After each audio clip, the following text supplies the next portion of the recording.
To the Supreme Court, I need you to listen to this. If this were not a fix in the first place, ab initio, what would have happened is they would have put a priority on the health care out there when the I-502 stores came into existence. Instead, they flipped it, and the I-502 stores came to the nuisance, so to speak, but yet they got prioritized. This was a setup from day one. Pepper, get him. Get Uncle Mike. Yeah. Oh, brother. Hey, congratulations. You know, it's a major milestone, and I hope they give it its full accord. It's really serious. They will. I'll make sure that they hear me. Yeah, I'll be there with the camera. You know that. I'll make sure they hear me. I'm saying Tamara O'Connor, all those guys, never a word. And I talked about Rodney. They are the true criminals, and the law enforcement needs to go after these people that actually are committing crimes in our community. Yeah. It's not us that are the criminals.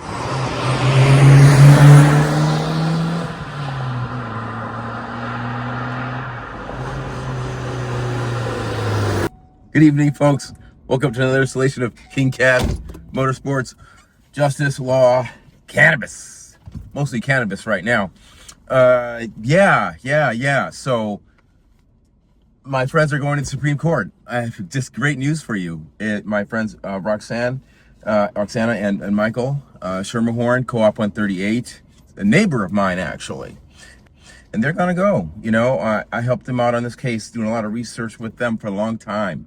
And they have really been screwed by the Liquor and Cannabis Board and by the Skagit County Drug Task Force and all of their cohorts. You know, you've been reading about it for a while. I haven't talked about it in months, but you know, I've also did videos about them. Just innocent people, innocent practitioners, you know, patients, cannabis patients being harmed. I talked about this at 420 Funk the other day. All right, it's on that video, so I'm gonna link it. So what happened next? The cop knocked, the raid on the house. My man stopped his heart, almost died because. And I put up the document. The awarding document to the Supreme Court where they are in now. It's under discretionary review, and this is the culmination of a lot of hard work, exposing a lot of things, you know, hidden files that they had in Wyrick's office up here, the DA up here. Just, you know, let me tell you the underlying dispute in a second. And I'm actually going to see Roxanne right now at the soccer fields where I run pepper whenever I'm running. So I'm not running now, I'm driving.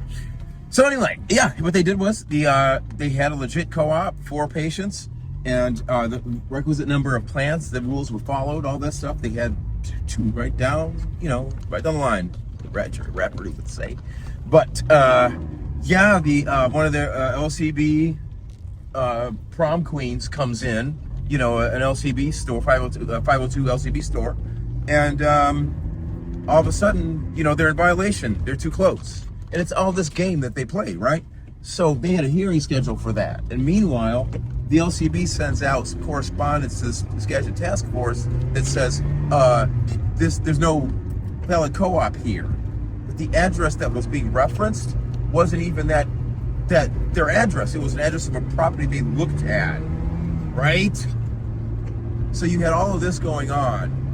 And based on that, they come out and raid them. It's a drug task force comes out and raids them. Yeah, and Michael's heart stopped, and it's a really bad situation, man. And we got people who are chronically ill people that were lied about. Some of the people involved in this, they lied and said that they spoke to some of the patients. They'd never done that. Michelle Larson was in a hospital. She's a colorectal cancer survivor. God damn it. Y'all cuss. The president can cuss, KingCast can cuss. Anyway, yeah, guys. It's really wild, and I hope to God something good comes out of this. And so, you know, as my life has it, you know, truth is stranger than fiction. But one of the prosecutors on this case some time ago, he died in a crazy car accident, in an MG, like a 71 MG or something. And it's just something that a woman ran a light, a school teacher ran a light, and killed him, man. Right while he was in the middle of screwing my friend over. I'm not talking about karma. Yeah, I don't know. It's just, yeah. No, then so those files I just made an oblique reference to. There was video. Oh, the video of those files. I could go on all night about this. And the phony pro tem judge they put in there that denied due process too. Anyway, Hold on.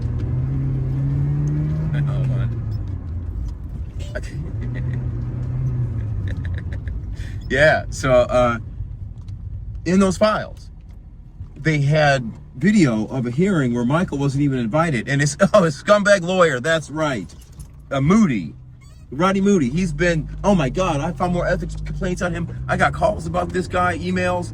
He's been in so many ethics violations, you can't believe it, right? And he never really gets, punished. I mean, he does, but they just look the other way for this guy. He's really bad. He's really bad.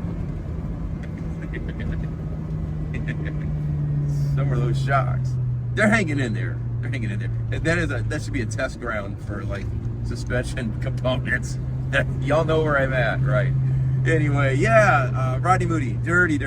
And we had proof on him that they paid him $5,000 and then $3,000, I think it was, for services, and they tried to say that never happened, or Moody didn't even respond to that. He was supposed to take the second set of money and use it to file the appeal coming out of the drug task force. Isn't that right, Pepper? But he never did that. All right. So there's a problem there, right? And this pro tem judge comes in there, a lackey, and just totally, those guys got walked on, man. I'm not lying to you, but they will, and they are. All right. Look at me. I'm as earnest as Pepper right here. Look at that. Now, where's this grill at? They're grilling here, I think. So I'm going to get over and find that. Can't be too far away, guys. Pepper might smell the food right now. Oh, sorry, sweetheart. Sorry, honey. And that's it, man. Was that them over there? All right, guys. Love you. Have a great weekend. And I've got documents that I are going to put online about this situation. Okay? And they'll be up shortly. And I wish there's more I want to say, but it's about another case. And just look at other stuff I posted today. I can say that much. All right, everybody. Peace. We're the do-gooders. We're the people that help the people with cancer that are ill, to try to help them because they don't have any money to help themselves. And we cooperate together to help each other. There's no money. Nobody has money. Yeah. And nobody has ill intentions. They know what your value is. They value don't have is. The strength for that. They know what your value is. It's in that product, and that's why they have all the patents on it, and they're running all our business. It's all of that. And we consider ourselves to have a degree of integrity, and following the law. We studied real hard and tried to do everything right. You did. Mm-hmm. They didn't, and they did not. They tried to make us look bad, and it's just unacceptable. Absolutely. Good luck. Thank you. And to this day, they still don't have their co-op back, even though they had a legal co-op. And guess what? The next day, T. Wallace, the next day, they were supposed to have a meeting with the Liquor and Cannabis Board to discuss their address and whether or not there was a 502 store too close to them. They had never violated any laws, but they got treated like criminals. And that's how they do it.